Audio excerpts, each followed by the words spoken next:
unfortunately they declined or couldn't do it. And those boys and girls have played. They are the only band that's marched up, youth band that's marched up the Mall and played for the Queen. They've played in Red Square and they've played in New York. So, you know, they're a well-versed band. And they take children off the street. No, I don't mean literally off this lovely voice. So, and she'll, I think, end the afternoon for us.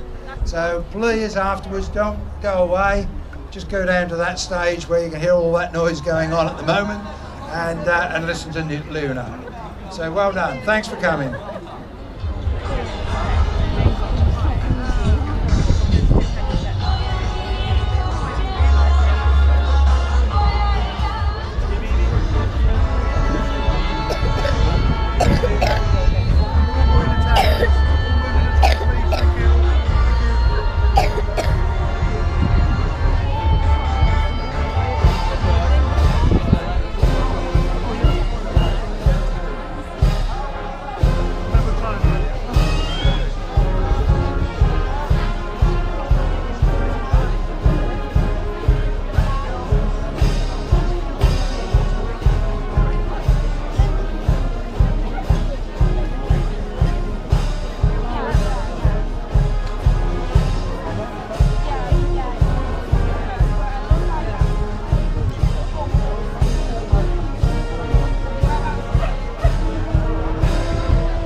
Ladies and gentlemen, would you like to put your hands together for Lady Claire of Euston?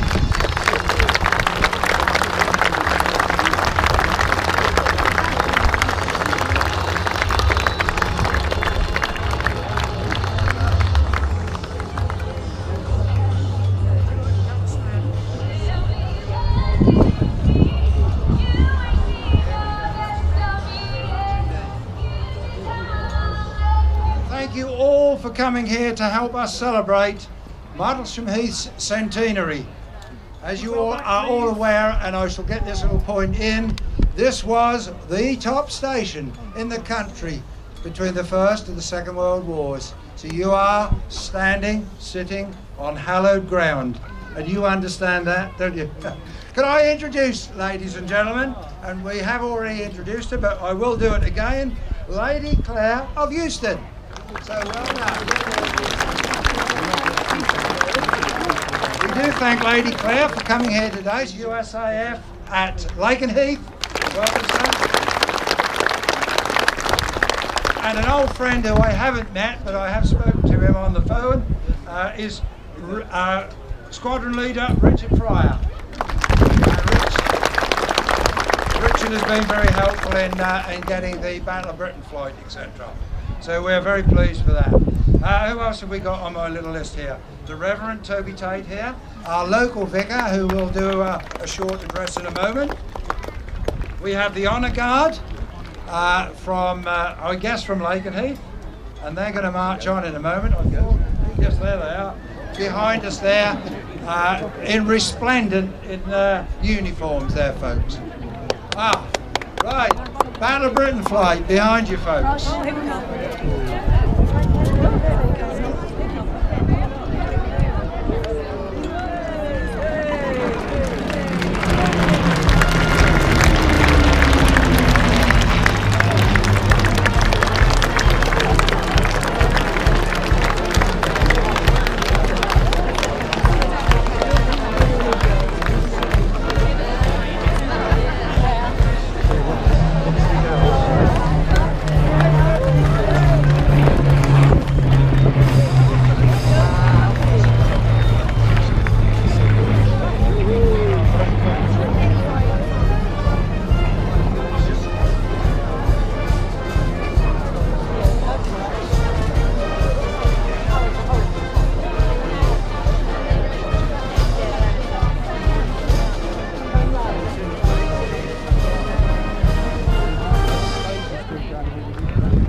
you lot.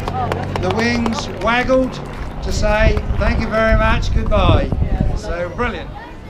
Okay, we'll continue with our service then, folks.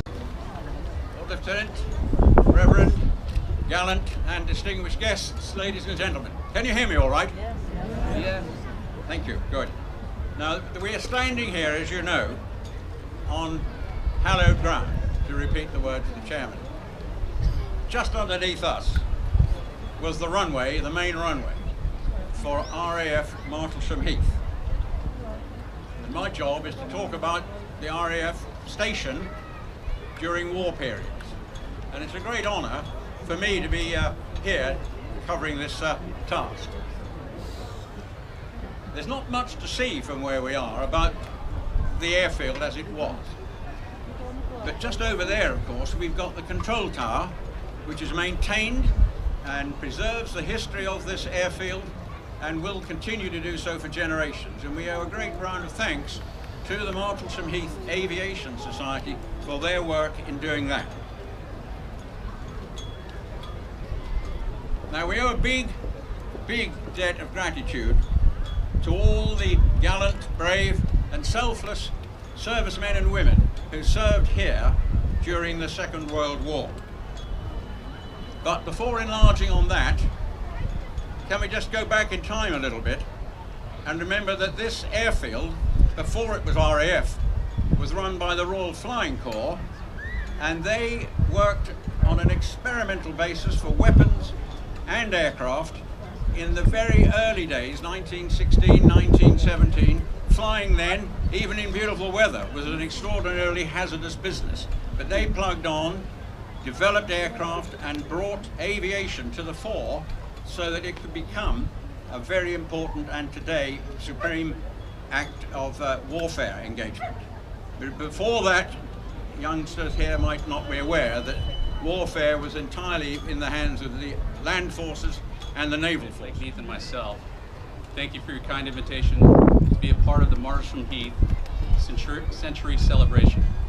Lady Houston, Air Commodore, distinguished guests, residents of Martlesham Heath, and our visitors from the United States.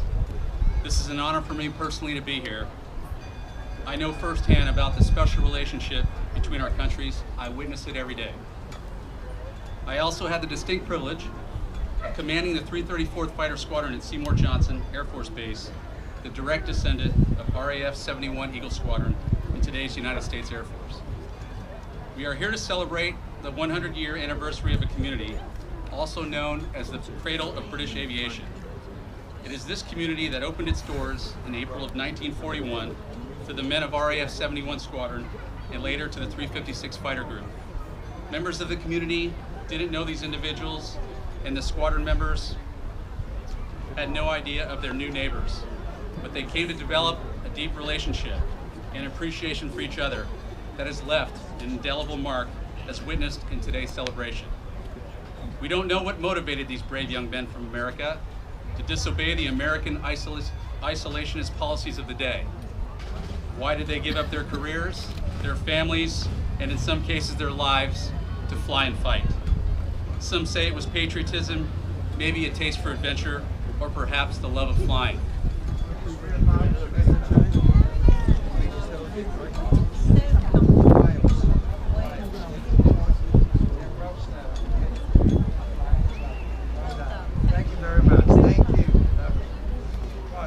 Lady Claire for that, absolutely super, brilliant. Right.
Colonel Yates, the Brentwood Imperial Youth Band, brilliant.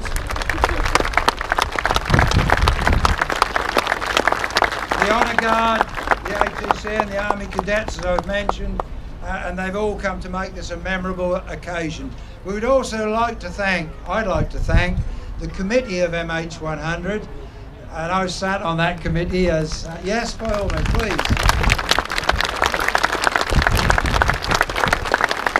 And I've sat on that committee since day one, and shall I say, we've done a fairly reasonable job, I think, folks, and I think you'll agree. But the guidance, of course, came from our chairman, Peter Davis, and Vice Chairman, where is he, somewhere over there,